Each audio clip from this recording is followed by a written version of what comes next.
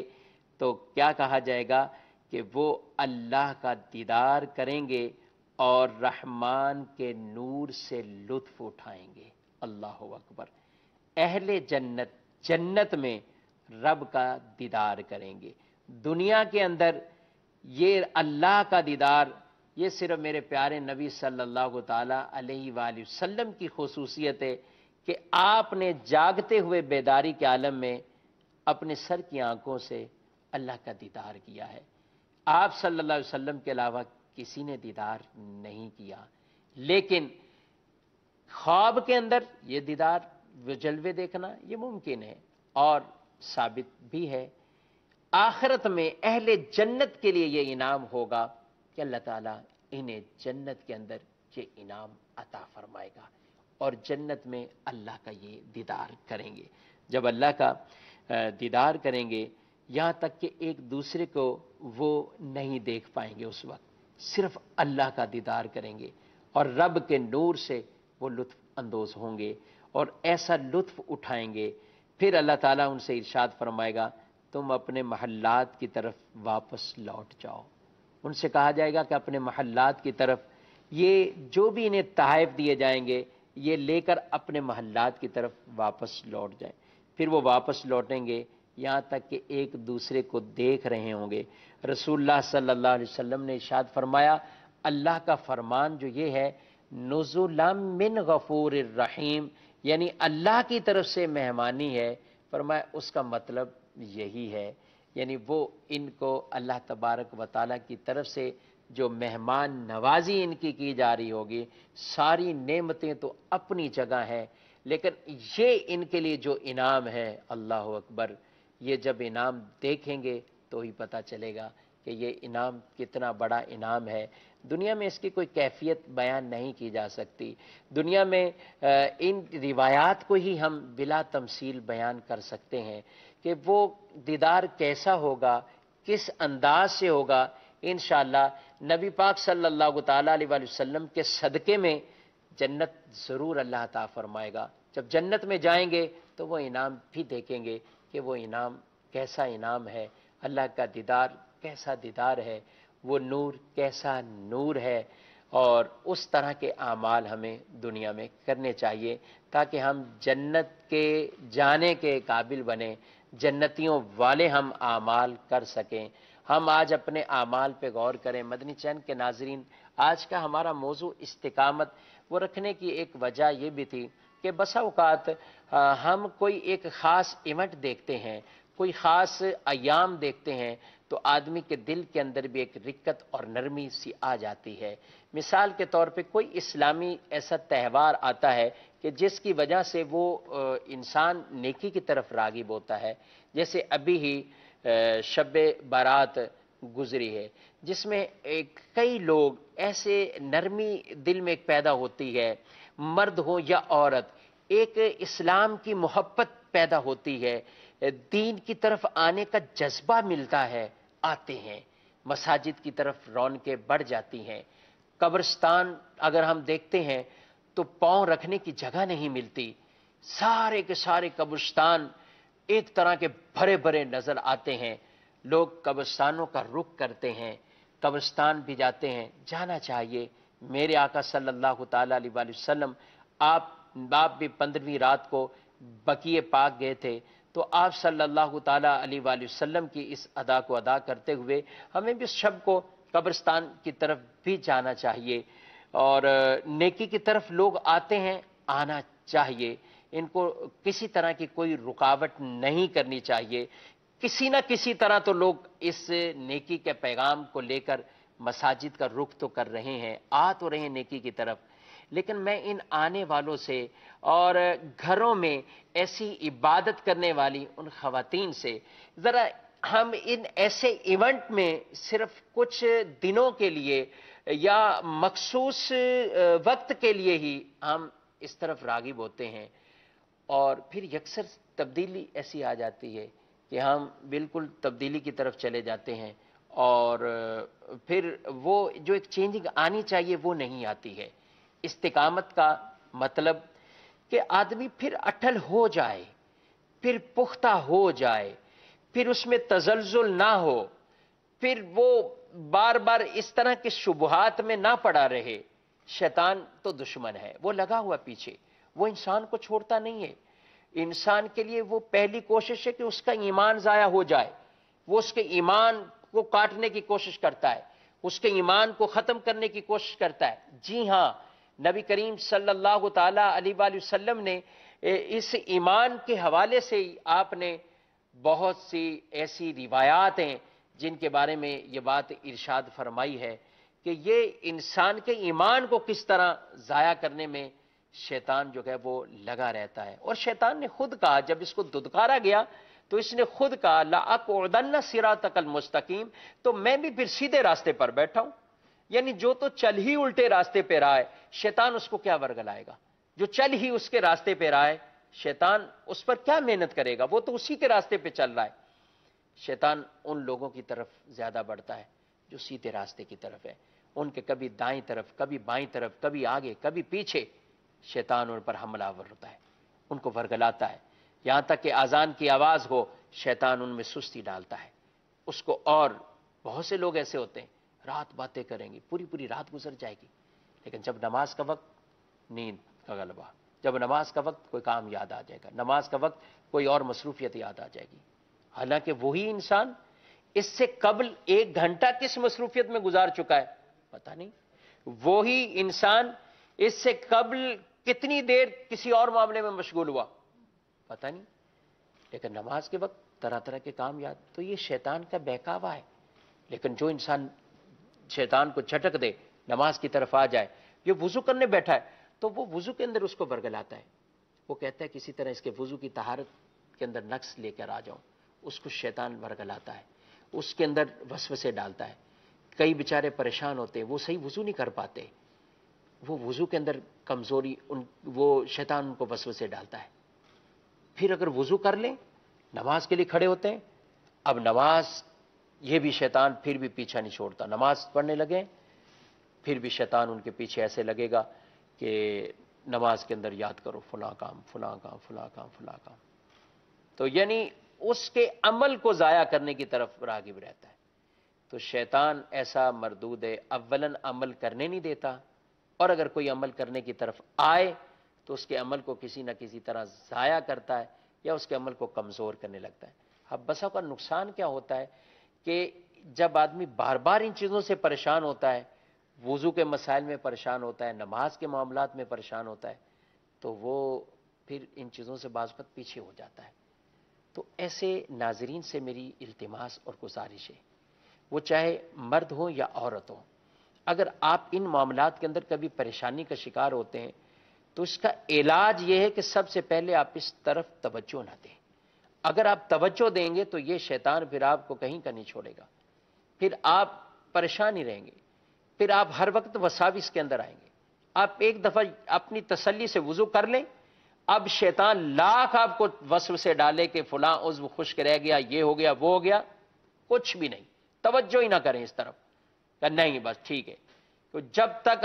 ہم نے تسلی سے کر لیا بس ختم، اب کوئی وسوسوں میں آنے کی ضرورت نہیں ہے۔ تو ان چیزوں کی طرف اگر ہم توجہ دیتے ہیں تو شیطان اس کو اور تنگ کرتا ہے، اور تنگ کرتا ہے، اور تنگ کرتا ہے۔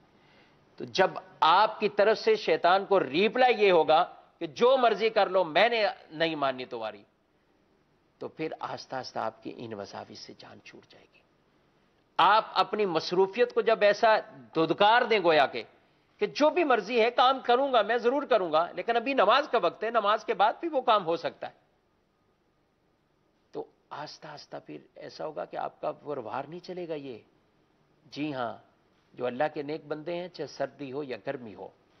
شادی ہو یا غمی ہو، وہ بیماری میں ہو یا خوشی میں ہو، وہ کسی مصیبت کی حالت میں ہو یا عام حالت کے اندر چل رہے ہوں، وہ بے روزگاری کے معاملے کے اندر چل رہے ہوں یا اچھے روزگار کے معاملات میں ہوں، وہ رب کی بندگی کے معاملات کے اندر، عبادت کے معاملات کے اندر کوتاہیاں نہیں آنے دیتے، وہ پھر وہ چلتے رہتے، مستقیم رہتے ان معاملات کے اندر۔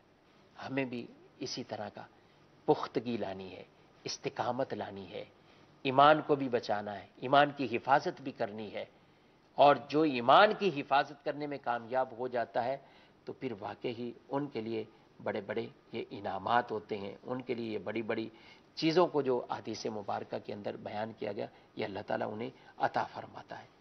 روایت میں بیان کیا گیا کہ کچھ ایک زمانہ آئے گا کہ صبح کے وقت انسان مومن اور شام کے وقت کافر، یا شام کے وقت کافر اور صبح کے وقت مومن، یعنی یہ ایسی کیفیات ہوں گی۔ آج ہم دیکھتے ہیں بعض اوقات ایسی کیفیات ہو جاتی ہیں۔ کہا گیا کہ یہ بھی روایت میں بیان کیا گیا